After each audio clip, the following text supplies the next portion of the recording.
Voilà, bonjour Antoine. Ici, je vais t'expliquer les exercices que tu as demandé. D'abord, pour les domaines de la fonction, on a f de x qui est égal à x carré sur ln de x plus 1. Et là, si on voulait chercher le domaine, on doit commencer par condition d'existence. Et la condition d'existence, là, on a un dénominateur. Donc, on doit demander que tout le dénominateur, il doit être différent que 0. Maintenant, quand est-ce que ceci, il va être différent que 0? Bah, quand on sait bien que ln, en fait, c'était log de base e de x plus 1 qui est différent que 0. Ça, il fallait pas noter, mais c'est pour te donner l'explication. Par contre, est-ce que ça sera différent? Bah, ça, pour lire ceci, pour la traduire avec la notation exponentielle, on doit faire e exposant 0. Au lieu de noter égal, comme ici, on demande que ce soit différent, bah, je demande que ce soit différent de x plus 1. E exposant 0, on sait que c'est égal à 1. 1, il doit être différent que x plus 1, ce qui signifie que x, il doit être différent que 0. Donc, le domaine de la fonction, ça sera tous les réels sauf 0. Voilà, ça c'était pour le B. Maintenant, pour le E, la fonction est la suivante. Donc, f de x qui est égal à e exposant x moins 1, x plus 1. Là, en fait, il n'y a pas condition d'existence pour exponentielle e, mais on a une fraction et dans la fraction, on a le dénominateur. Du coup, ce qu'on est censé demander, c'est que le dénominateur là soit différent que 0, puisque le dénominateur, ils peuvent pas être égal à 0, et x, il doit être différent donc que moins 1. Ce qui signifie que dans ce cas-là, le domaine de la fonction, c'était tous les réels sauf moins 1. Voilà, ça c'était pour le E. Maintenant, pour le f de x, qui est donné par racine carrée de 2x plus 1.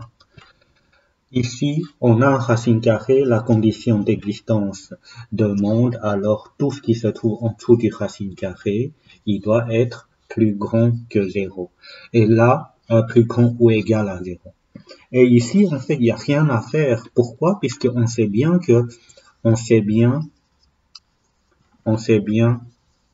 que 2 exposant x plus 1 est toujours positive.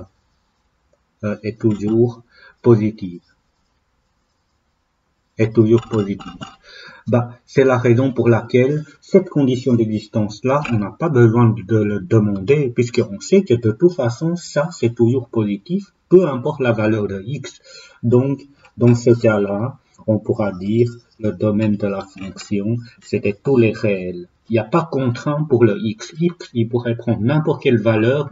Par exemple, tu peux prendre x égale à 1, x égale à moins 5, x égale à moins 36. Une fois que tu as calculé ça, tu trouveras de toute façon un nombre qui est plus grand que 0. Donc, cette condition-là est toujours vérifiée. C'est la raison pour laquelle le domaine de la fonction ici, ça doit être tous les réels. Dernière, le g. Donc, le g, on a f de x qui est égal à 1 sur racine carrée de e exposant x moins 2. Et là, de nouveau, on a un dénominateur. Quand on a un dénominateur, on demande que le dénominateur soit différent que 0, que tout le dénominateur soit différent que 0. Et en plus de ça, il y a une deuxième condition d'existence. La deuxième condition d'existence, qu'est-ce qu'il nous demande? En fait, il nous demande que e exposant x moins 2, ça, il doit être plus grand ou égal à 0. Pourquoi il doit être plus grand ou égal à 0? C'est puisque ceci se trouve dans le racine. Donc, quand on a quelque chose qui se trouve dans le racine carré, nécessairement, on doit demander que ça soit plus grand ou égal à 0. Ici, il y a une chose à faire. En fait, ces deux conditions-là, on peut les combiner. Pourquoi? Puisque celui-là, je peux la réécrire comme e exposant x moins 2 doit être différent que 0. Pourquoi? Puisque racine carrée de quelque chose est différent que 0, bah, il faut que ce quelque chose soit différent que 0. Donc, une fois on a ces deux conditions-là, en fait, on peut les combiner. On peut les combiner en une seule condition d'existence. E exposant x moins 2, ça doit être strictement plus grand que 0. Avant, c'était donc plus grand ou égal à 0. Maintenant, on dit en plus de ça, il doit être différent que 0. Du coup, la réponse, ça sera strictement plus grand que 0. Une fois on a ceci, bah, on va, je vais maintenant noter donc la condition d'existence générale. Ça sera donc e exposant x moins 2 doit être strictement plus grand que 0. Bah, pour résoudre ça, e exposant x il doit être plus grand que 2. Et donc e exposant x il doit être plus grand que 2. Si je voulais l'écrire comme e exposant quelque chose, bah, ça sera e exposant ln de 2. Ça, c'est une relation que tu dois retenir. Pourquoi? Puisque ln de 2, en fait, c'est la, donc c'est la puissance, attendez, hein. Est-ce que c'était bien ça? Donc, ln de 2, c'était donc e exposant combien égale à 2.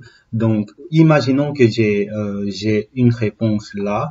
Bah, ça veut dire que e exposant ce nombre, je vais trouver 2. Donc, e exposant ce nombre, je vais trouver 2. Donc, ça, c'était tout à fait correct. Donc, ça, on pourra la laisser. Cette passage-là n'était pas tout, pour passer de là à là n'était pas tout à fait évident, mais il faut vraiment que tu comprennes. Imaginons que j'ai E exposant ln de 5. En fait, quand tu calcules ça avec ta calculatrice, tu trouveras que c'est 5. Et si tu fais E exposant ln de 3, bah, tu trouveras 3 avec ta calculatrice. Ce qui signifie que le 2 qui est là, je peux le remplacer par ceci. Pour finir, comme c'est une inéquation et que la base est plus grande que 1, je peux juste recopier les puissances. Ce qui signifie que le domaine de la fonction, c'était toutes les valeurs de x qui sont strictement plus grands que ln de x, ln de 2. Donc, strictement plus grand que ln de 2. Et si tu voulais pas avoir ceci, bah, ce que tu pourras faire, tu pourras en calculer. Donc, ln de 2, tu vas pouvoir trouver 0, donc à peu près, hein, 0,8, tu ne verras plus. Donc, tu trouveras donc 0, tu trouveras que là, c'était à peu près 0,69 jusqu'au plus l'infini. Ça, si tu veux, c'est la réponse, mais arrondi. Si c'était pour avoir une réponse exacte, ça sera celui-là que tu dois prendre. Voilà, ça c'était pour le G. Maintenant, je vais essayer de voir